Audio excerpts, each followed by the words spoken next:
Hello students. आज का जो मेरा टॉपिक है वो है सेल्फ इंडक्टेंस।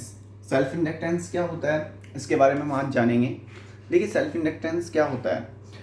जब हम बात करते हैं कि जैसे मान लीजिए मैंने एक कॉइल ली और कॉइल को एक हमने बैटरी से कनेक्ट कर दिया। यहाँ पे मैंने एक टैपिंग की स्विच लगा दिया जिसको मैं कभी भी कनेक्ट कर सकता हूँ, दबा के ऑन ऑफ कर सकता हूँ। अब देखिए, जैसे ही मैंने बेटा इसमें करंट ऑन करी, ठीक है, करंट ऑन करी तो जैसे जैसे इसमें टैपिंग स्विच को क्लोज किया तो करंट फ्लो होगी। अब ऐसा नहीं है कि मान लीजिए इस सर्किट में से दो एम्पियर की करंट फ्लो हो सकती है तो एकदम से 2 एम्पियर हो जाएगी।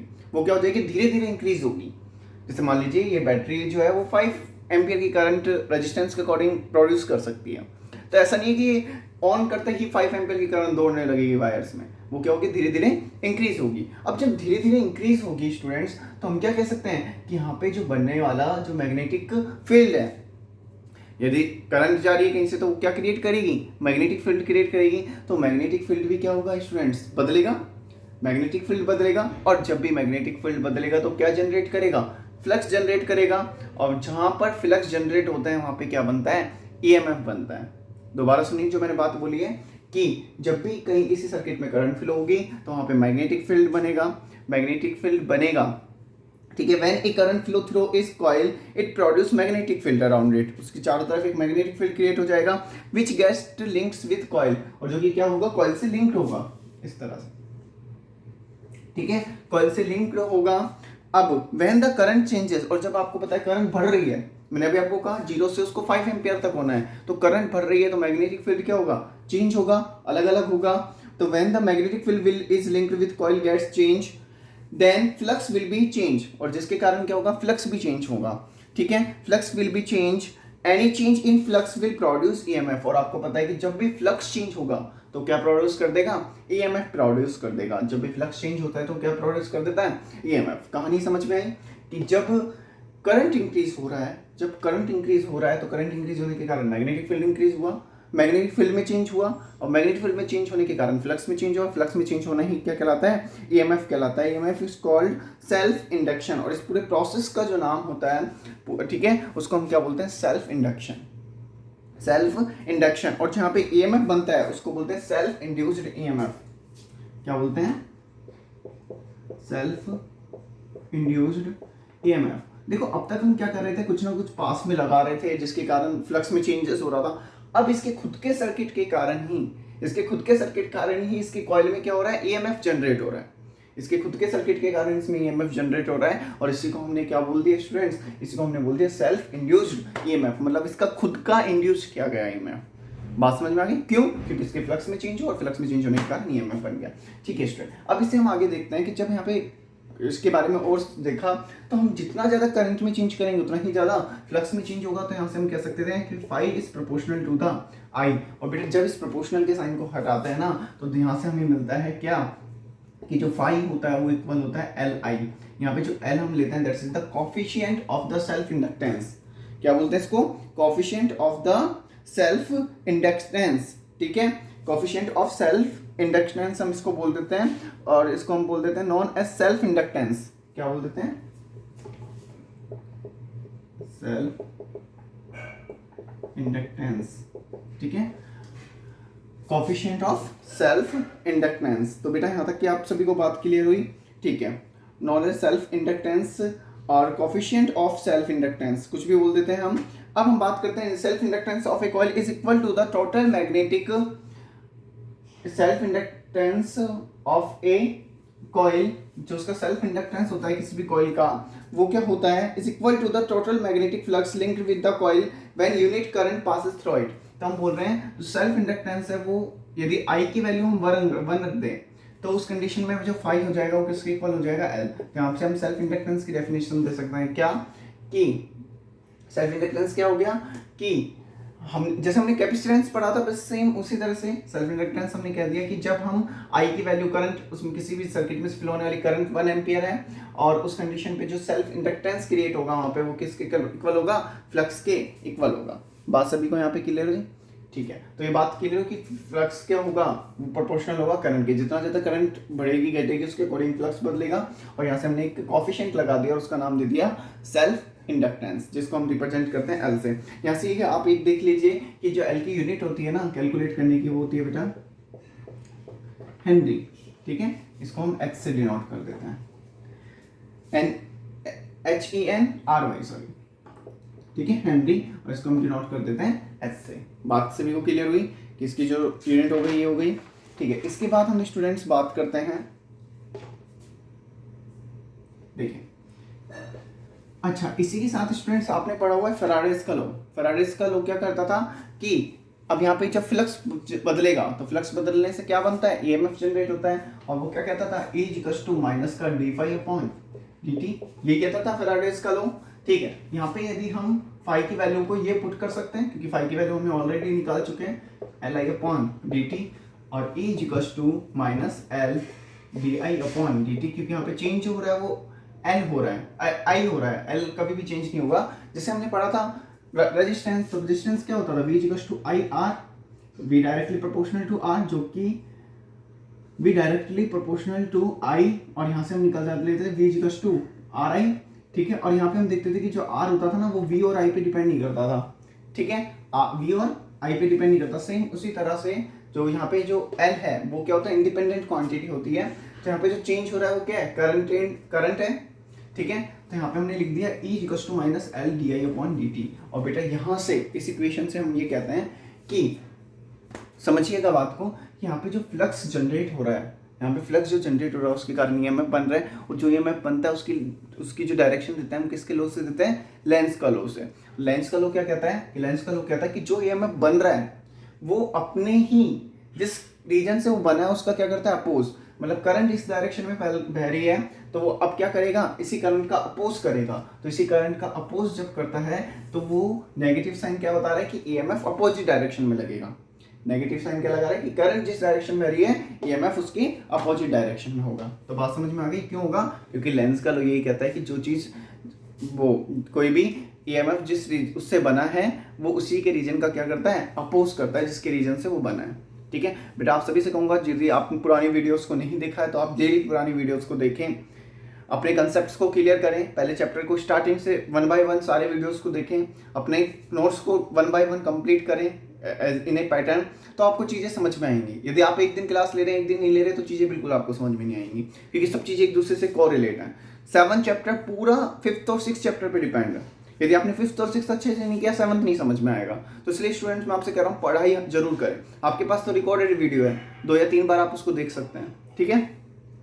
नहीं समझ में आ रहा कोई भी टॉपिक उसको 2 बार रिपीट कर लो, 3 बार रिपीट कर लो, आपके पास तो बहुत अच्छा है।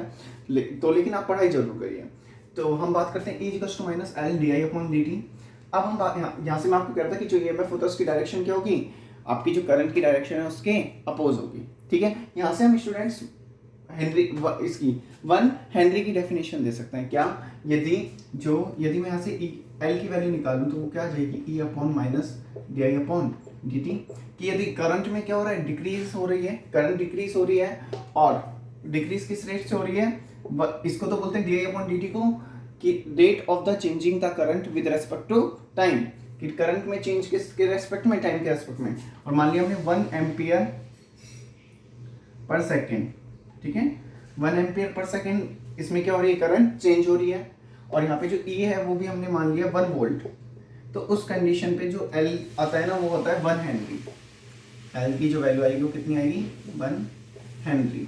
तो बात समझ में आई। 1 हेनरी की डेफिनेशन कैसे देंगे, कि जब अब यहाँ पे आप माइनस लग रहा है तो मतलब डिक्रीज हो रहा है रेट में, तो decrease the rate of the current with respect to time, then and the EMF is the 1 volt, then the self inductance value is the 1 Henry। काफी बार एग्जाम में पूछी जाती है 1 हेनरी की डेफिनेशन, कि आप यदि 1 volt current 1 volt EMF produce हो रहा है कब, जब जो करंट में आपका जो चेंज हो रहा है वो 1 एम्पियर पर सेकेंड है, तो उस वहाँ पे से जो L की वैल्यू निकल के आती है वो निकल के आ जाती है स्टूडेंट्स 1 हेनरी। उम्मीद करता हूँ आपको यहाँ तक का ये टॉपिक बहुत अच्छे से समझ में आया होगा। आप टॉपिक को रिपीट भी कर सकते हैं। अब देखिए मैं यहाँ से एक बात करता हूँ कि मैंने इसी को कंसीडर कर लिया। अब जब मैं सोलेनॉइड के लिए बात कर रहा हूँ तो देखिए सोलेनॉइड के लिए जब मैं बात कर रहा हूँ तो इसको मैं आगे किस तरह से लिखूंगा। अब मैं बात कर रहा हूँ सोलेनॉइड के लिए, तो देखिए सोलेनॉइड के लिए देखिए स्टूडेंट्स हम self inductance of A solenoid की बात करते हैं। सोलेनॉइड आप जानते हैं कि ऐसी कॉइल जिसके यदि आपने लेंथ को स्मॉल एल लेट कर लिया और उसकी जो रेडियस है वो आपने स्मॉल आर मान ली, तो इसमें क्या होता है, जो उसकी लेंथ होती है वो इसकी रेडियस से क्या होती है, बहुत ज़्यादा होती है। हम सोलेनॉइड पहले ही पढ़ चुके हैं, दोबारा कह रहा हूँ, सारे चैप्टर एक दूसरे से रिलेटेड हैं। यदि आप पुराने चैप्टर नहीं देखते हैं तो फिर कोई मतलब नहीं है आगे बढ़ने से। तो मैं आपसे कहता हूँ कि आपको जब भी संडे को टाइम मिले तो पुराने चैप्टर्स का जरूर रिवीजन करें। तो एल क्या होती है, बहुत ज़्यादा होती है आर के कंपेयर में। यहाँ पे तो हमने ये सॉल्वेंट, इसी तरह से यहाँ पे नंबर ऑफ टर्न्स जब हम पर यूनिट लेंथ निकालते हैं तो वो आता है एन, उसकी वैल्यू होती है एन अपॉन एल, जहाँ पे एन जो होता है, यदि मान लीजिए इसमें टोटल नंबर ऑफ टर्न्स कितने हैं, N, total number of turns. अब per unit area, per unit length में कितने टर्न्स हैं, तो उसको हम इसी फॉर्मूले से लिखेंगे, पर unit length, number of turns per unit length. तो मैंने बोला the magnetic flux is given bye, और आपको पता है कि सोलेनॉइड के लिए जो मैग्नेटिक फ्लक्स दिया जाता है वो इस फॉर्मूले से दिया जाता है, ऑलरेडी हम पढ़ चुके हैं। सोलेनॉइड का आप चैप्टर 4 है शायद, आप रिवाइज करिएगा चैप्टर, उसमें आपको दिख जाएगा कि जो मैग्नेटिक फ्लक्स दिया जाता है सोलेनॉइड के लिए वो ये दिया जाता है, म्यू नॉट एन आई। ठीक है, अब यदि हम बात करते हैं magnetic flux linked with each turn, हर एक टर्न के लिए, तो यहाँ पे टोटल ये तो हमने निकाल लिया पर यूनिट लेंथ के लिए, और टोटल टर्न्स कितने हैं, एन। तो magnetic flux linked with each turn, तो आपको पता है magnetic flux linked with each turn, तो आपको फ्लक्स का फॉर्मूला पता है क्या होता है, बी ए। तो बी की वैल्यू आपने इसमें पुट कर दी इस वाली इक्वेशन से, ये वैल्यू उठा के यहाँ पे पुट कर दी बी की जगह, तो यहाँ से आपके पास क्या आ गया, म्यू नॉट एन आई ए। तो आपके पास फ्लक्स आ गया, फ्लक्स आपको पता चल गया। देखो magnetic flux is given by B equals to, magnetic field आएगा, सॉरी यहाँ पे magnetic field is given by, तो मैग्नेटिक फील्ड जो आपका दिया जाता है वो किससे दिया जाता है, B equals to mu naught N I. अब magnetic flux linked with each turn वो किससे दिया जाता है, B A equals to mu naught N I ए।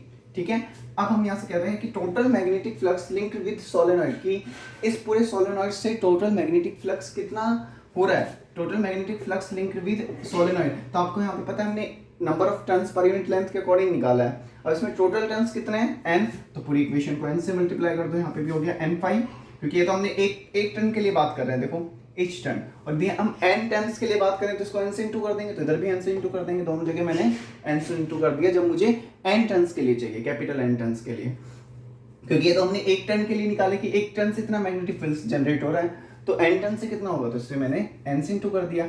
हम सभी जानते हैं, आज ही हमने पढ़ा है कि जो फाई होता है वो क्या होता है, एल आई, यही पढ़ा है ना, आज ही पढ़ा है कि जो फ्लक्स में चेंज होने की रेट होता है, फ्लक्स जो होता है वो इसका सेल्फ इंडक्टेंस और करंट का मल्टीप्लाई होता है। यदि मैं ये तो एक टर्न के लिए था, यदि एन टर्न के लिए निकालूं तो N phi equals to L I, यही बोलेंगे हम यहाँ पे।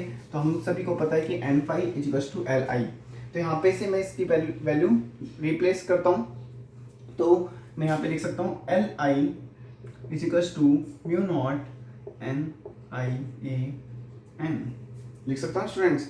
यहाँ से इस इक्वेशन से क्या हुआ, आई से आई कट हो गया, और यहाँ से आपके पास आ गया L equals to mu naught N A N.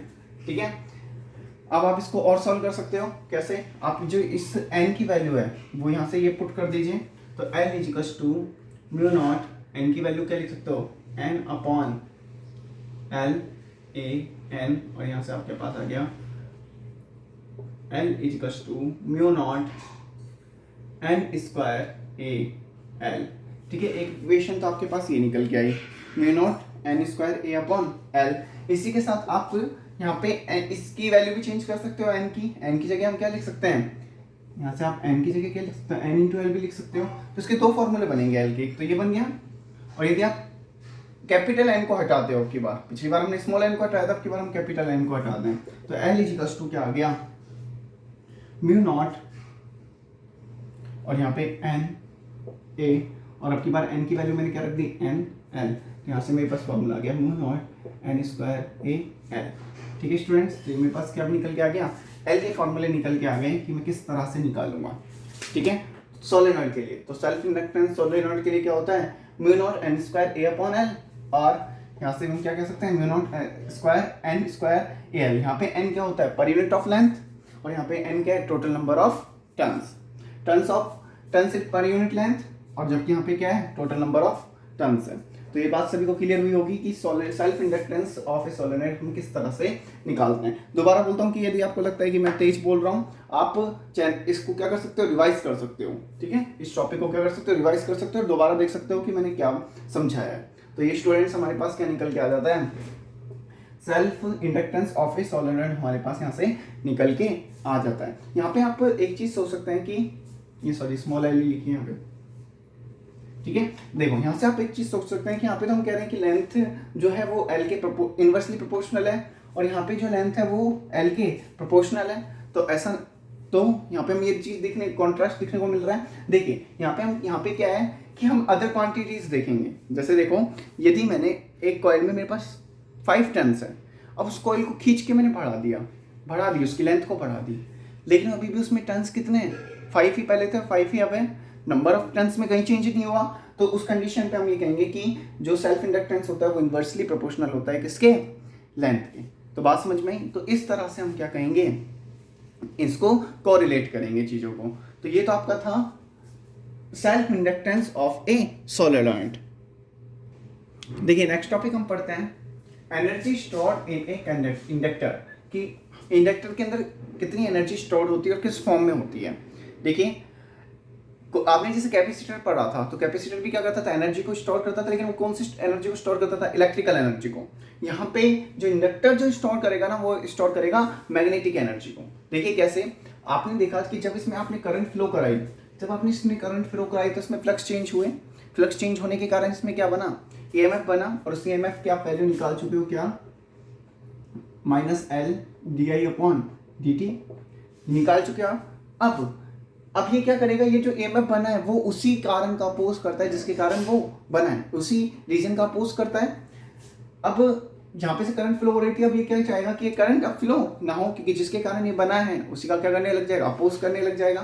तो इस कंडीशन पे यहाँ से जो बैटरी जो होगी, यहाँ पे जो आपकी बैटरी जो मैंने आपको लगाई हुई है, to drive the current through the inductor against the induced EMF E, the external voltage battery will be apply.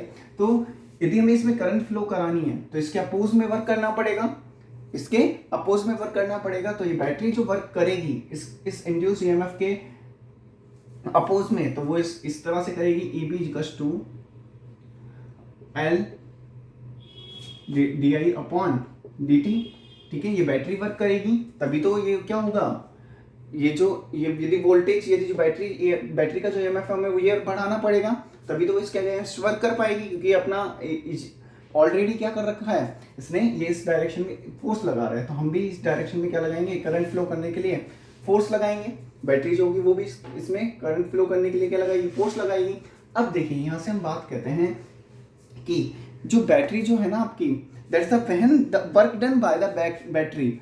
तो यहाँ पे जो वर्क डन कर रही है battery against the induced EMF, जो यहाँ पे पहले से सेल्फ इंड्यूस्ड ईएमएफ आ चुका है, सेल्फ इंडक्शन आ चुका है, सेल्फ इंड्यूस्ड ईएमएफ आ चुका है, उसके अपोज में जो बैटरी जो वर्क डन कर रही है, ठीक है, वो ही इंडक्टर में क्या हो जाता है, मैग्नेटिक एनर्जी की फॉर्म में क्या हो जाता है, स्टोर हो जाता है।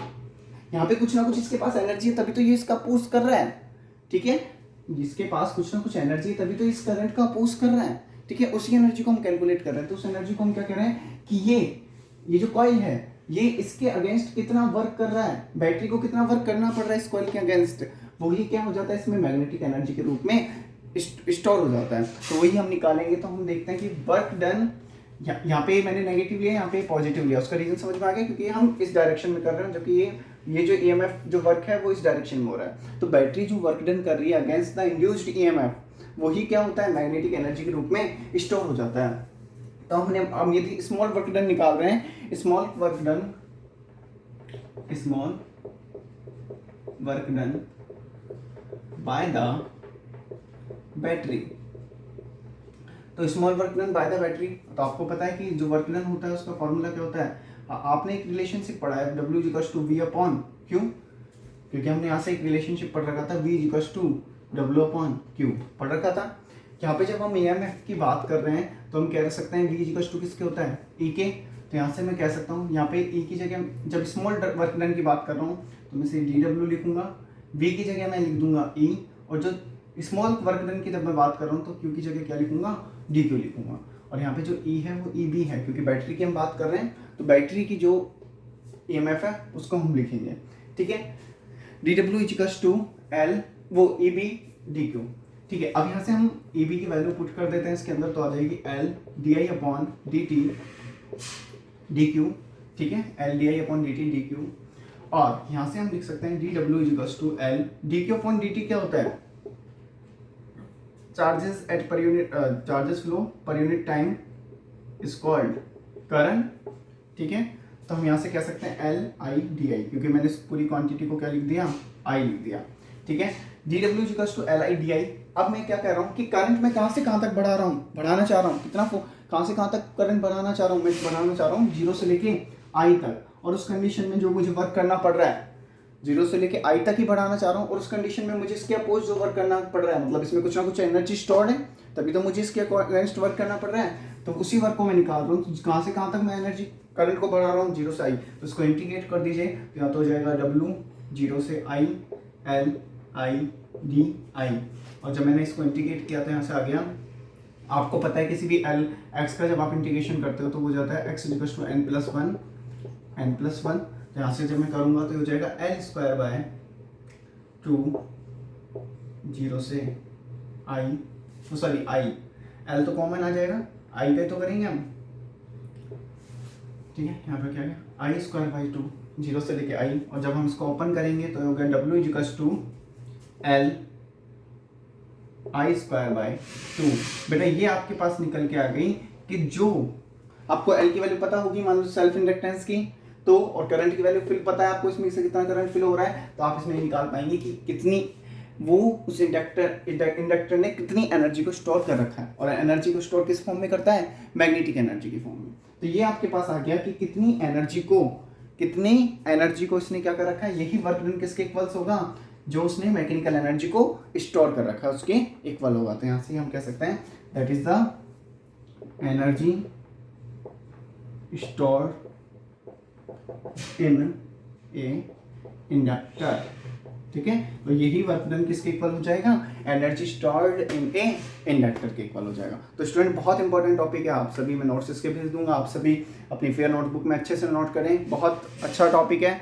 और कोई भी पॉइंट आपको नहीं समझ में आता, आप वीडियो को दोबारा रिवाइज करके देख सकते हैं, आपके पुराने वीडियोस को कंटिन्यूटी से देखें, क्योंकि जब तक आप पुरानी चीज़ें नहीं जानेंगे तो नई चीज़ें अच्छे से नहीं जानेंगे। ये चैप्टर बहुत अच्छे से पढ़ना, क्योंकि आगे जो नेक्स्ट चैप्टर आने वाला है AC करंट, वो पूरा इस 5th और 6th क्वेश्चन चैप्टर के ऊपर बेस्ड है, ठीक है स्टूडेंट्स। तो आप सब पढ़ाई करते रहिए, मेहनत करिए, काम को अपने डेली को कंप्लीट करिए। Okay student, thank you.